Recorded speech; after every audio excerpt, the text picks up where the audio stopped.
to give you a real illustration of this is the total amount I have in the public account right now. Okay, a little less than $1.5 million, right? Where did that account start this year? That account started this year at about $1 million, roughly. Okay, maybe just slightly over $1 million entering this year. That's insane to think, and I haven't even done any massive deposits in this account this year. Like I do my $250 buys every Friday in here, and the public, everybody in the private group gets to see those moves. But it's not like I've been funneling in, here's $20,000 and $30,000. I haven't done any of that this year. And so, but yet this account just moves up and moves up. Why is it moving up so much? Well, look what Tesla stock's done this year. Look what Meta stock's done this year. Those are the two biggest positions in that portfolio. So no wonder the account's at almost 1.5 mil now, right? Meanwhile, look at the dividend account. This account was way outperforming the public account last year.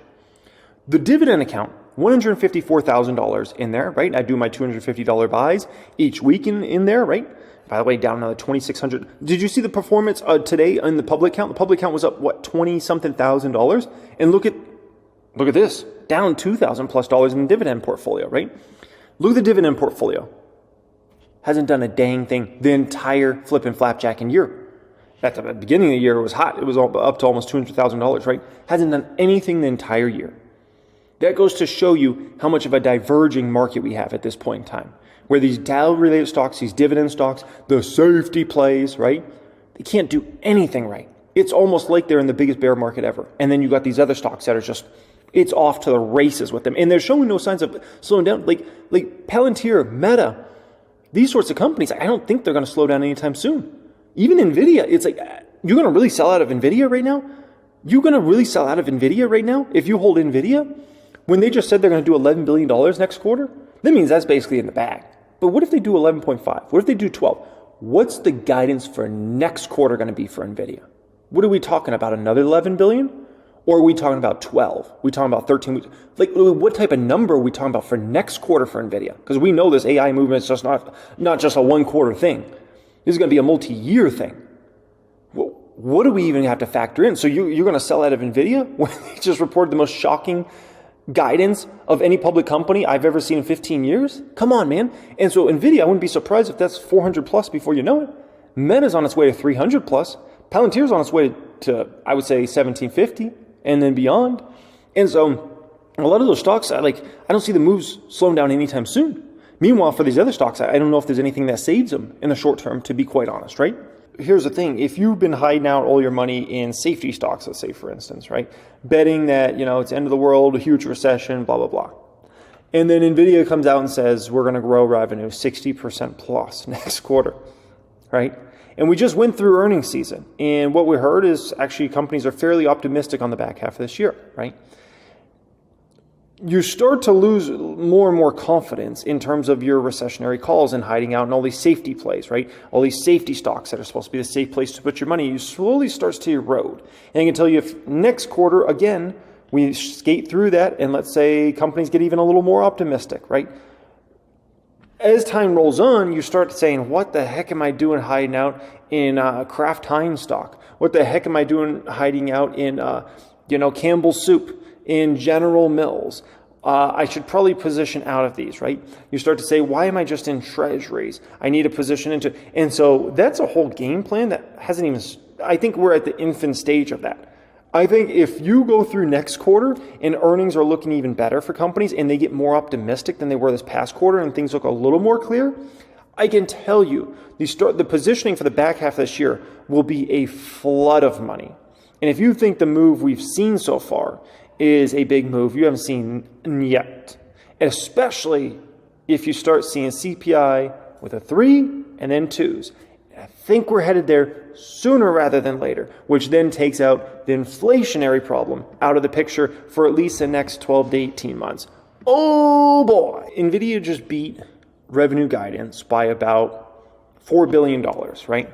So let's say average selling price of their new AI chips are $20,000, which I don't know where it's going to shake in at. It could be closer to $10,000, could be more toward $30,000. So let's just say hypothetically it's $20,000 average selling price. Do the math on that. It's only 200,000 chips sold. That's not like some crazy number. And when you understand, like, companies are going to be ordering tens of thousands of these chips and likely ultimately hundreds of thousands of these chips, maybe even more in the future, just on an individual by individual basis, it's like, oh, is this really that crazy? Everything just got fundamentally changed for the stock market forever.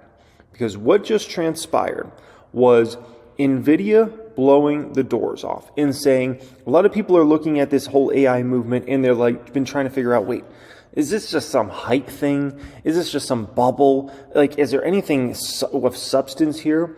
And we heard a lot of executives recently talk about how their demand for the next several quarters is going to be insane because there's so much interest in AI-related technologies from large companies. But we hadn't seen it in terms of concrete numbers. And Nvidia just guided to $11 billion next quarter. Analysts were expecting $7 billion and blew the doors completely off and just changed everything forever. And it is clear that companies are now going to have to adapt an AI strategy or they will be left behind in this game.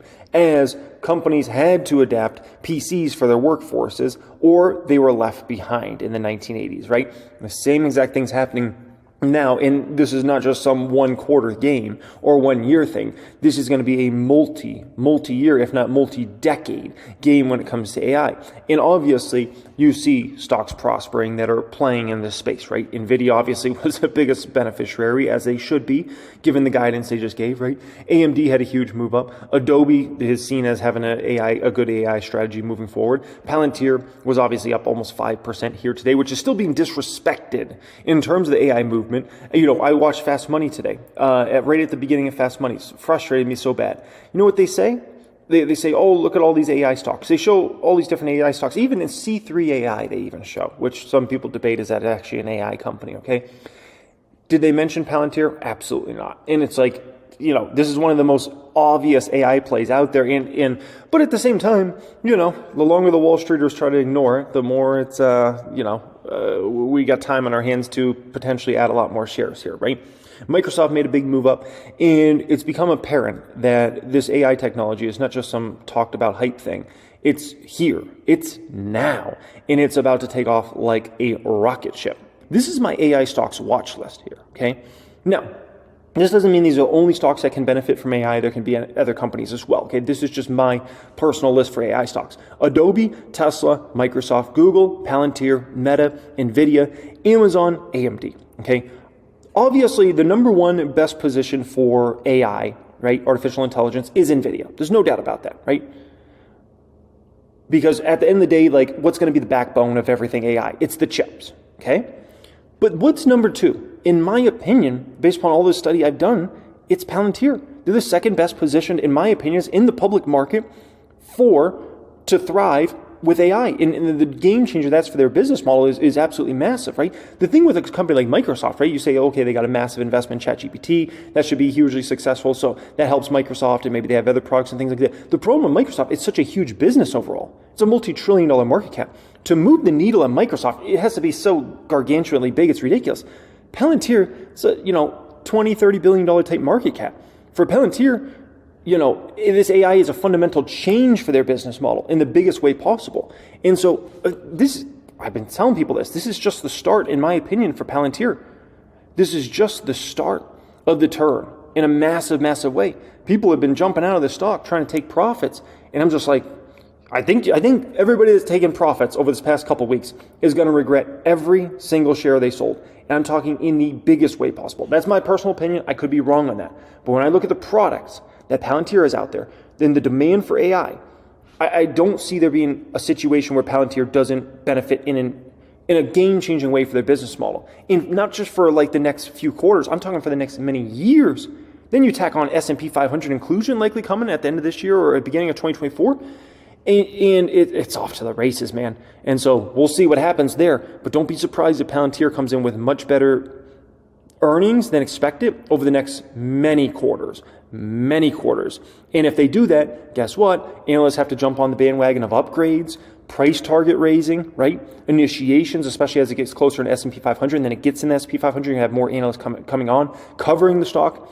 And oh my gosh, it's just a build. It's a snowball effect that is massive. It's an avalanche, okay? Now, in terms of what this means for the market, what's going on here. This is absolutely huge for the overall market.